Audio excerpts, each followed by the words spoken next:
పూర్తిగా తెలుసుకునే ఈ కోటలోకి అడుగు పెట్టావా? అడుగు పెట్టడానికి ఇన్విటేషన్ అవసరం లేదురా, ఇన్ఫర్మేషన్ ఉంటే చాలు. నా గురించి జనం చెప్పుకునే కథలు వినలేదా?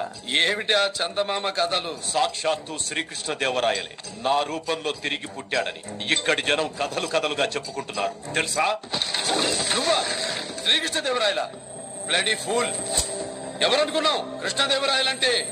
తెలుగు నాడి, తెలుగు వాడి, తెలుగు వేడి ఒకటిగా పోతే పుట్టిన మహత్తర రూపం రా అది. మేడ కుక్కల్ని గుండెలతో తరిమించిన ఆయన రాజ్యం ఎక్కడా? సరిగ్గా 6 నిమిషాలు కూడా నన్ను ఆపలేకపోయినా నీ సైన్యం ఎక్కడా? కొండలు తవ్వుకునే ఎలుకవి గుండెల్ని నిలుమలాచించే ఆ సింహానికి నీకు పోలిక? రేయ్ ఫూల్! ఆయన కోటలో తిరిగిన నెమలి తోక ఏకకున్న హిస్టరీ లేదు నీకు. నువ్వెంత? నీ బ్రతుకెంత?